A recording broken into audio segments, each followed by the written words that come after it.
अस्सलाम वालेकुम स्टूडेंट्स। तो आज हम अपनी वीडियो वहीं से स्टार्ट करेंगे जहाँ पे हमने इस वीडियो को पॉज़ किया था। अच्छा, इसमें हमारे पास कुछ चीज़ें हैं जो हमें देखनी है और समझना है। जैसे मिसाल के तौर पे कुछ क्वेश्चन मैंने आपको होमवर्क दे दिए थे इसके, और अभी कुछ क्वेश्चन हैं जिनके ऊपर हम आगे इस वक्त काम करेंगे। जस्ट लाइक दैट आपको स्क्रीन पर नज़र आ रहा होगा यहाँ पे क्वेश्चन। इसमें लिखा हुआ है the nth term of the sequence of a number is n² + 3। Right down the first 4 terms of the sequence. आपको इसकी फर्स्ट 4 टर्म्स चाहिए।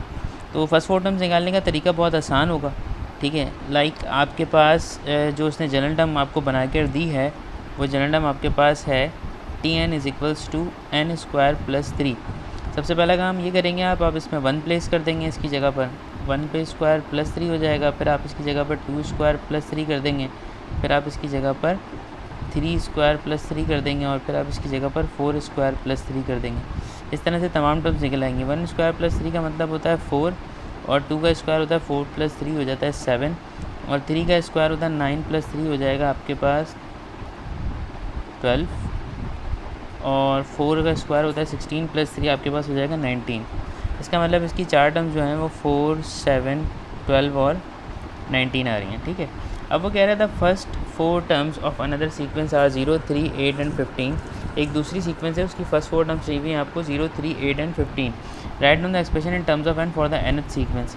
यानी कि आपके पास जो सीक्वेंस है वो 0, 3, 8 और 15 है, उसकी आपको nth टर्म चाहिए। तो सबसे पहले देख लेते हैं हम बेटा इसका कोई काम आसान अगर है हमारे पास तो।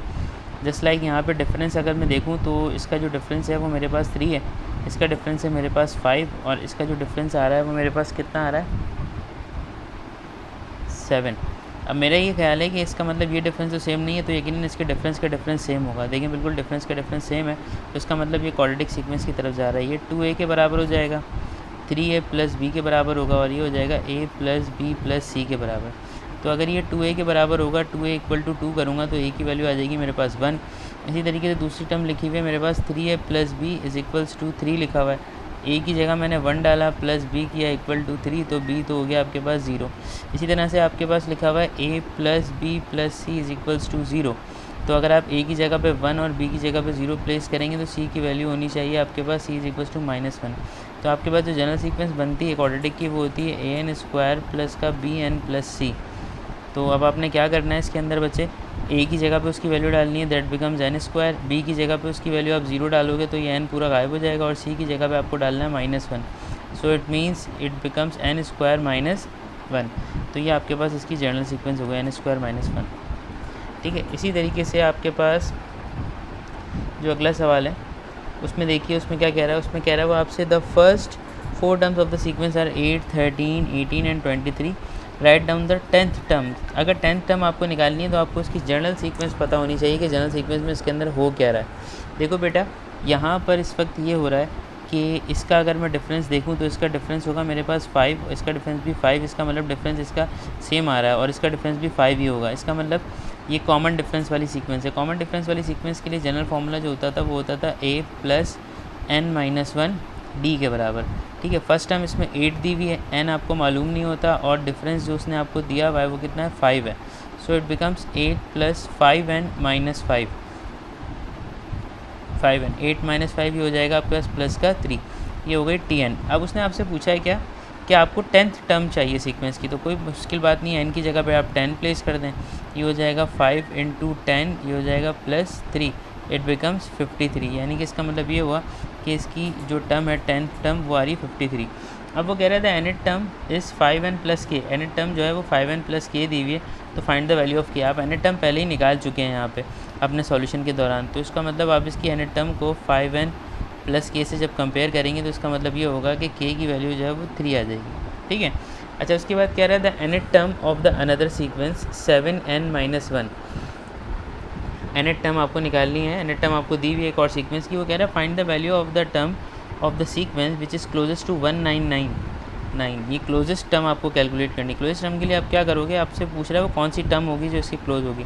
तो आप एक काम करो, 199 = 7n - 1 के बराबर रख दो, ठीक है। ये जनरल पैटर्न दिया हुआ है, ये लास्ट टर्म उसने आपको ये दी हुई, उसने आपको लास्ट टर्म, ठीक है। अब ये लास्ट टर्म आपके पास प्रोवाइडेड है, तो आपने इसकी जगह ये प्लस कर दिया। अब यहाँ से वैल्यू निकाल लो, 1 इधर लेकर आओ, 1999 + 1 = 7n हो जाएगा। और ये आप प्लस करोगे इसमें तो ये आपके पास बनेगा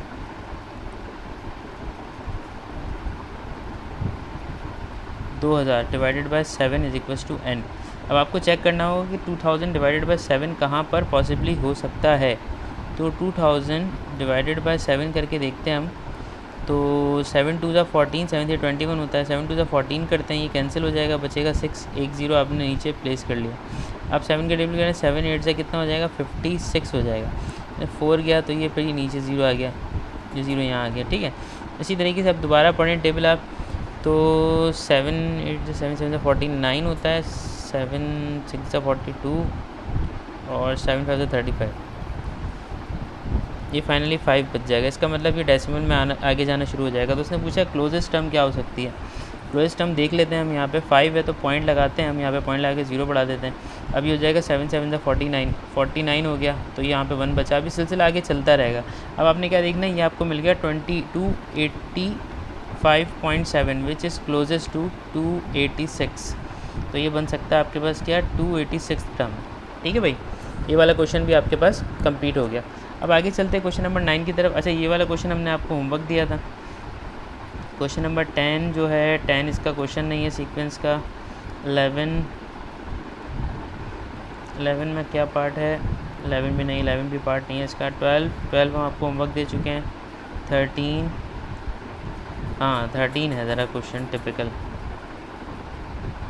चलें देखते हैं इसको।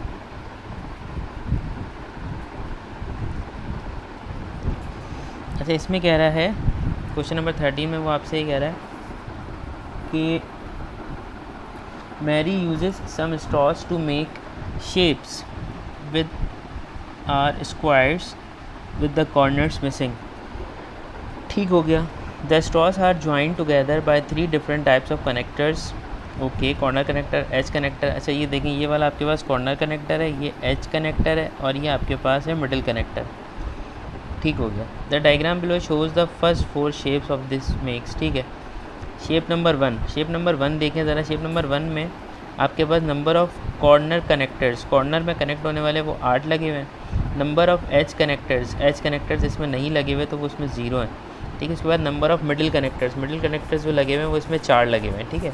अच्छा, ये पूरी क्वांटिटी और सीक्वेंस उसने आपको प्रोवाइड कर दी है। अच्छा, अब वो क्या कह रहा है कि भाई शेप नंबर 2 जो है उसके अंदर भी कनेक्टर्स की तादाद, फिर 3 के अंदर और फिर 4, फिर 5 एंड सो ऑन आगे लेके चला गया। Copy the table and complete the columns for the shape 3 and 4। अच्छा, शेप 3 और 4 के लिए आपको कॉलम्स को कंप्लीट करना होगा। तो शेप 3 और 4 के लिए जब आप कॉलम्स को कंप्लीट करोगे बेटा, तो देखो कॉर्नर वाले जो कनेक्टर्स हैं, कॉर्नर कितने हैं यहाँ पे। एक कॉर्नर ये है, 1 2 3 4 5 6 7 8, टोटल 8 कॉर्नर है। इसका मतलब ये भी आपके पास 8 होगा। अब इसी तरीके से ये वाला तो काम हमने कर लिया। ठीक है। अब अगर मैं आपसे ये कहूँ कि भाई अब जो है आपने ये देखना है कि यहाँ वाला क्या होगा, तो इसमें भी तादाद आपके पास वो ही होनी है। आप देख लें, 1 2 3 4 5 6 7 8। ठीक है भाई, ये भी 8 हो गया। अच्छा, अब इसमें क्या हो रहा है, नंबर ऑफ़ एज कनेक्टर्स जो हैं, जो एजेस मिलाने वाले हैं, वो कितने कनेक्टर्स हैं ना, उसकी तादाद हम ज़रा चेक कर लेते हैं। अच्छा, मैं सिर्फ चेक इसलिए करवा रहा हूँ, वैसे तो मुझे अंदाज़ा हो रहा है कि डिफरेंसेस से आगे बढ़ रहा है, लेकिन आपको ओरिजिनली भी शेप समझ में आना चाहिए कैसे हो रहा है। देखो, एज कनेक्टर्स को रेड से करते हैं हम 1 2 3 4 5 6 7 8, टोटल कितने हैं ये भी, बल्कि एक सेकेंड, एच कनेक्टर्स 1 2 3 4 5 6 7 8। अच्छा, एच कनेक्टर्स भी हमारे पास टोटल 8 ही हैं। अच्छा, तो शेप नंबर 3 है ना, तो इसमें तो 8 ही है। इसमें देखते हैं शेप नंबर 4 में, 1 2 3 4 5 6 7 8 9 10 11 12 12। ठीक है। अब वो पूछ रहा है आपसे मिडिल कनेक्टर्स कितने हैं भाई, तो मिडिल कनेक्टर्स जो हैं उसको हम ग्रीन से मार्क कर लेते हैं। शेप नंबर 3 में देखते हैं मिडिल कितने आ रहे हैं। 1 2 3 4 5 6 7 8 9 10 11 12 13 14 15 16, ये होगा टोटल आपके पास 16, ठीक है। इसी तरीके से नंबर ऑफ़ मिडिल कनेक्टर्स, अब यहाँ पे देखें इसमें कितना गैप आ रहा है, आप गैप के हिसाब से भी देख सकते हैं, वरना आप चाहें तो काउंट कर लें। 1 2 3 4 5, ये रहे 1 2 3 4, 5 4 से 20 हो जाएंगे, ठीक है। ये आपने 3 और 4 कॉलम का टेबल आपने मुकम्मल कर लिया। अच्छा, अब इसके बाद देखें ज़रा आगे क्या हो रहा है। वो कह रहा है कॉपी कंप्लीट द कॉलम, ये तो हमने कर लिया, दैट्स डन। अच्छा, by studying the number of pattern in table complete the column shape 5। अच्छा, अब शेप 5 मुकम्मल करते हैं कि शेप 5 में हमारे पास क्या क्या चीज़ें हैं। तो शेप 5 मुकम्मल कर लेते हैं। शेप 5 को मुकम्मल करना आसानी है, उसमें कोई मसला नहीं होगा आपको।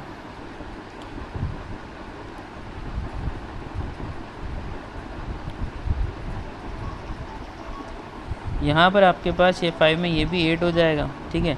और यहाँ पे 4 4 8 4 12 12 4 16 हो जाएगा। 4 के बाद कितना गैप आया, 5 का इजाफा हुआ यहाँ पे। 9 के बाद 9 में भी आपने कितना इजाफा किया, यहाँ पे आपने टोटल 5 का इजाफा किया, 16 हो गया।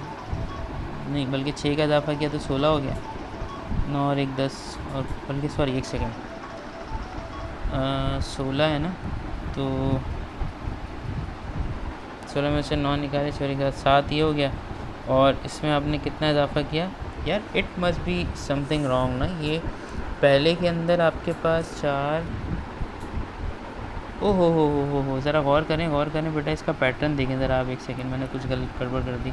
आप पैटर्न इसका गौर से देखें, 16 और ये 20 ना, तो देखें ज़रा, ये 2 का स्क्वायर है, ये 3 का स्क्वायर है, ये 4 का स्क्वायर है, ये 4 का स्क्वायर है ना, तो ये 5 का स्क्वायर 25 होना चाहिए था। हमने क्या किया, 1 2 3 4 5, 1 2 3 4 5, हाँ 25 हो गई, इट बिकम्स 25। तो ये वाला हो जाएगा 25, ये 5 का स्क्वायर हो गया। अब ये वाला होना चाहिए 36, यानी कि 6 का स्क्वायर हो जाएगा, ठीक है। तो इस तरह से तो हमने ये गाड़ी यहाँ पर मुकम्मल कर ली। अच्छा, अब इसके बाद अगला काम जो है वो क्या है, ये वाले के बाद find in terms of n expression for E M. अच्छा, इसकी एक्सप्रेशन चाहिए, इसकी एक्सप्रेशन चाहिए। The total number of connectors needed for shape n, इसकी एक्सप्रेशन चाहिए, ठीक है। कितने नंबर ऑफ कनेक्टर्स हमें टोटली चाहिए होंगे, ये भी बताना। तो देखो बेटा, ये अगर मैं ई की बात करूँ तो 0 4 8 12 और 16, डिफरेंस कितना है भाई, 4 है। यहाँ पे भी 4 है, यहाँ पे भी 4 का डिफरेंस, यहाँ पे भी 4 का डिफरेंस। इसका मतलब क्लियर है बात कि ये अर्थमेटिक प्रोग्रेशन फॉलो करेगा। तो टी एन यानी कि जनरल टर्म इसकी होनी चाहिए a + n - 1 d, ठीक है। a क्या दिया हुआ है, a आपके पास 0 दिया हुआ है, n - 1 और कॉमन डिफरेंस आपके पास 4 है, सो इट बिकम्स 4n - 4। ये आपके पास टी एन जो है वो किसके बराबर हो जाएगा, 4n - 4 के बराबर हो जाएगा, ठीक है। अच्छा, एक तो ये काम हो गया। दूसरी चीज़ क्या होगी कि ये तो काम कर लिया पहले आपने, अब आप ये देख लें कि अगला जो है दूसरा, ये जो आपने एक्सप्रेशन बनाई ये ई के लिए बनी है, ठीक है। ये जो एक्सप्रेशन आपने बनाई है ये ई के लिए बनी, e = 4n - 4। अच्छा, अब दूसरी वाली सीक्वेंस को हम देख लेते हैं बेटा। दूसरी वाली सीक्वेंस में क्या लिखा हुआ है आपके पास, ये भी हो गया। दूसरी वाली सीक्वेंस तो बहुत सिंपल थी, 4 9 16 25 36, ठीक है। अच्छा, इसको ज़रा गौर भी करना है आपने ना। गौर से मुराद क्या है कि देखो बेटा, ये 2 का स्क्वायर है, ये 3 का स्क्वायर है, ये 4 का स्क्वायर है, ये 5 का स्क्वायर है और ये 6 का स्क्वायर है। तो अब एक टर्म ऑलरेडी बड़ी हुई आई है, यानी कि ये वाली जो टर्म है, जो पहली टर्म आपको नज़र आ रही है वो है n + 1 पे स्क्वायर। इधर दूसरी के लिए आप 2 डालोगे तो 2 + 1 3 बन जाएगा। तो इसका मतलब ये जो सीक्वेंस है इसकी जनरल फॉर्म की, वो होगी आपके पास n + 1 पे होल स्क्वायर, और वो बराबर होगा किसके, m के।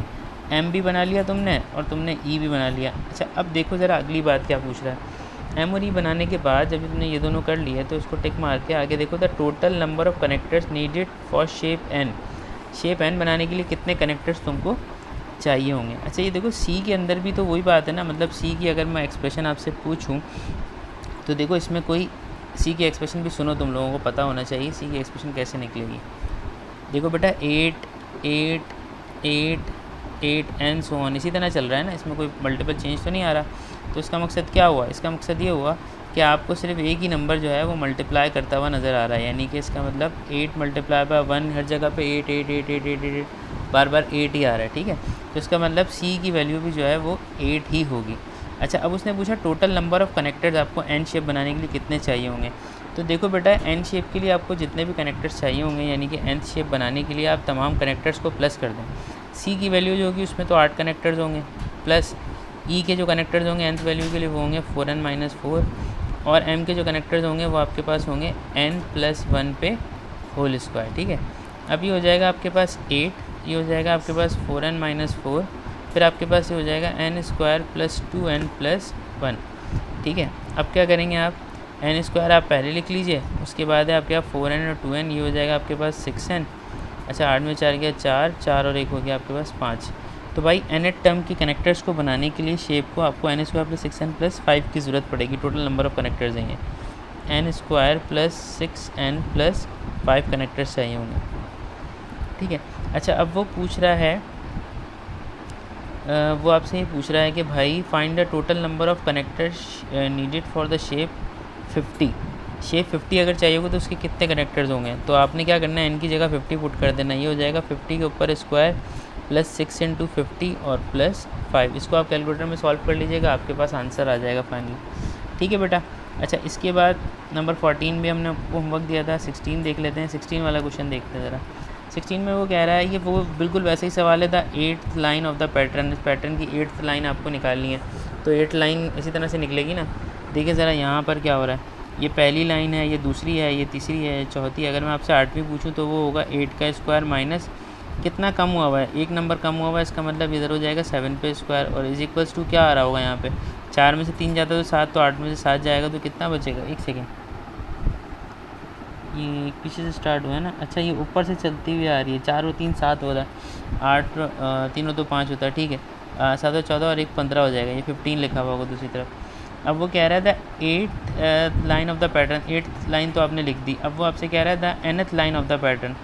nth लाइन में क्या होगा भाई, n तो यहाँ पर होता है n पे स्क्वायर, यहाँ पे जो टर्म होती है वो होती है n-1 पे होल स्क्वायर, ठीक है। देखो ये n है, ये वाली जो टर्म है, जो पहली टर्म आपको नज़र आ रही है, ये बेसिकली n होती है, और ये वाली जो टर्म होती है ये होती है n-1, ठीक है। अच्छा अब यहाँ पर क्या होता है, यहाँ पर पहली वाली टर्म और दूसरी वाली टर्म दोनों ऐड अप हो जाती हैं, तो यानी कि इसका मतलब यहाँ पे जो होगा वो होगा n + n-1 which is equal to n² minus n-1 का whole square is equals to 2n-1।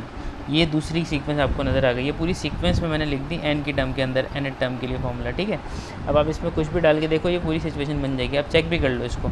जैसे मिसाल के तौर पे अगर आपने 4 डाला यहाँ पे, तो पहली जगह पे 4 पे स्क्वायर माइनस 4 - 1 कितना होगा, 3 पे स्क्वायर इज इक्वल्स टू, यहाँ पे 4 डालो, 2 4 जा 8 - 1 कितना हो गया 7।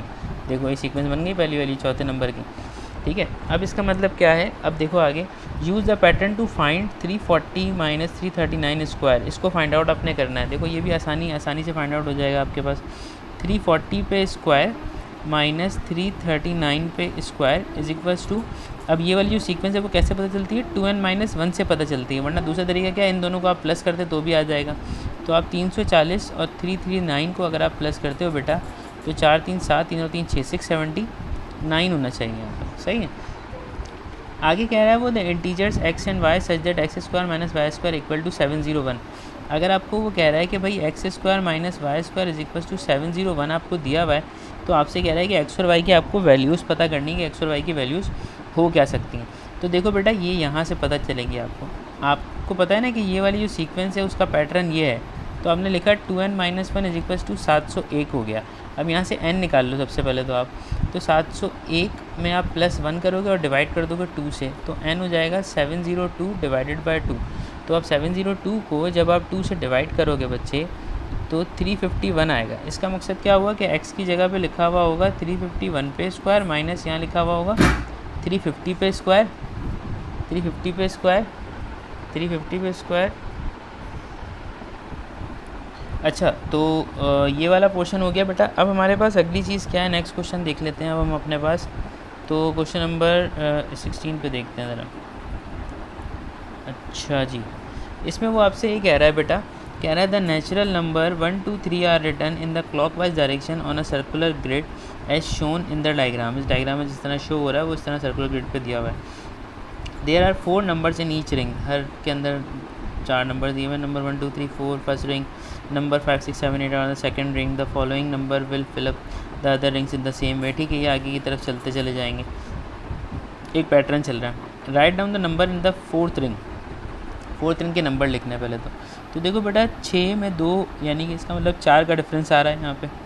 ये आपके पास 4 डिफरेंस है, ये भी आपके पास 4 का डिफरेंस है, तो 10 के बाद अगला नंबर यहाँ पे 14 होना चाहिए।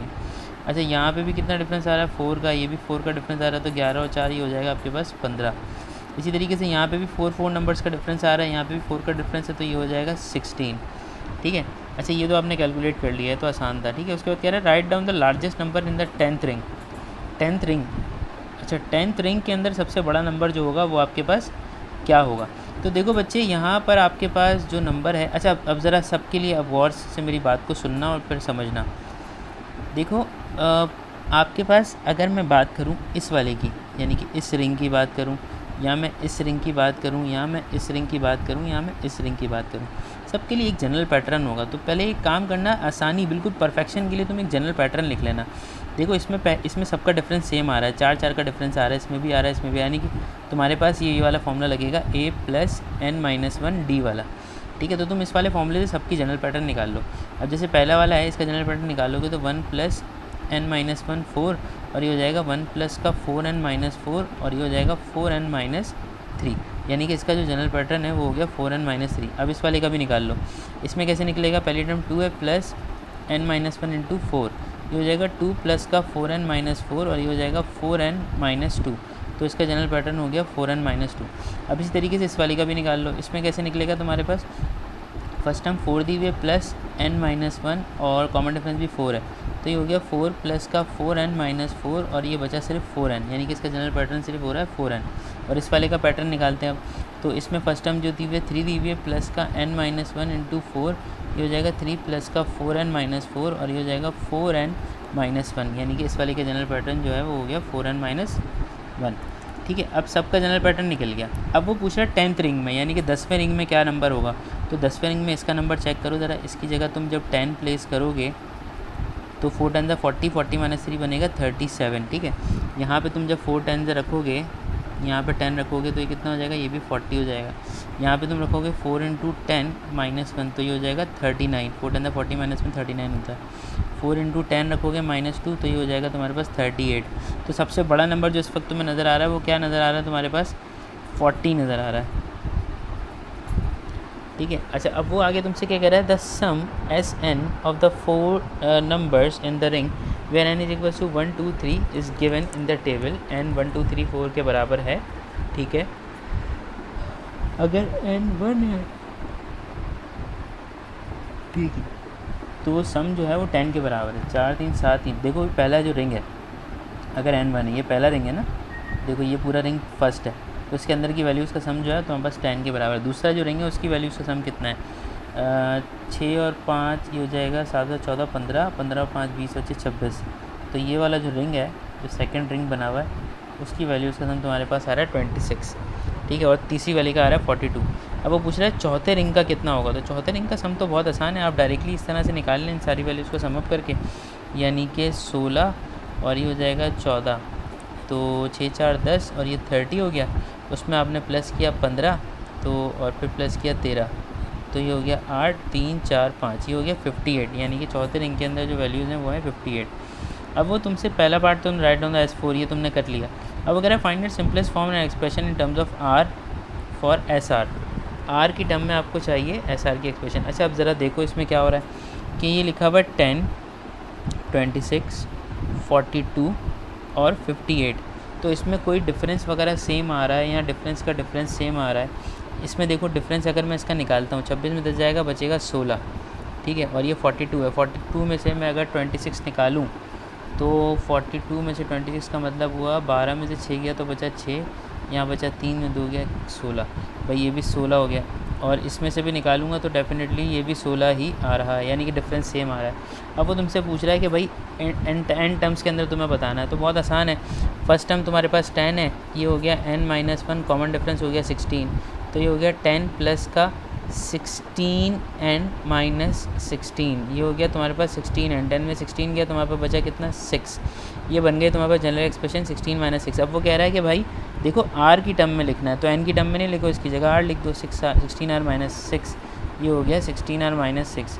अब देखो in which ring is the sum of the 4 numbers equal to 108। अभी पूछा कौन सा नंबर ऑफ रिंग होगा जिसके अंदर सम जो है वो कितना हो जाए 1018, तो ये आपने सम की ही एक्सप्रेशन बनाई है ना, तो सम की जगह आप 1018 रख दें और ये छोड़ें आप 16r - 6। अब यहाँ से वैल्यू निकाल लें, 1018 प्लस का 6 divided by 16 is equals to r हो जाएगा ही, ठीक है। 1018 के अंदर जब आप प्लस 6 करेंगे डिवाइडेड बाय 16 करेंगे तो ये काम किस तरीके से होगा, 1018 में आपको प्लस करना है कितना, 1018 में प्लस करना है आपको 6, डिवाइड करना है 16 से, डेट बिकम 64, ये आपके पास हो जाएगा कितना 64। अच्छा, तो बेटा गालिबन इसके काफ़ी सारे सवाल इस वक्त हमने कर लिए हैं सीक्वेंस के, तो अब मुझे नहीं लगता कि इसमें ऐसा आपको कोई प्रॉब्लम आनी चाहिए, ठीक है। तो अब आपने क्या करना है, अब आपने जो इसके क्वेश्चंस हैं आगे के वो आपने करने हैं, ठीक है। मैं ये करूँगा कि जो असाइनमेंट्स के तौर पे मैं आपको कुछ और क्वेश्चंस इसके और प्रोवाइड कर दूँगा, दैन फिर आप उनको सॉल्व कीजिएगा और सॉल्व करके उसे आप सबमिट कीजिएगा, ठीक है। तो बस आप इसके लिए इतना ही रखते हैं। अब इसके बाद आपने जितने सवाल हैं वो आपने करने होंगे खुद से, और जो प्रॉब्लमेटिक सिचुएशन आपके पास आए वो हम मुझसे डिस्कस कर सकते हैं, ठीक है। ओके बेटा, थैंक यू सो मच, बहुत शुक्रिया।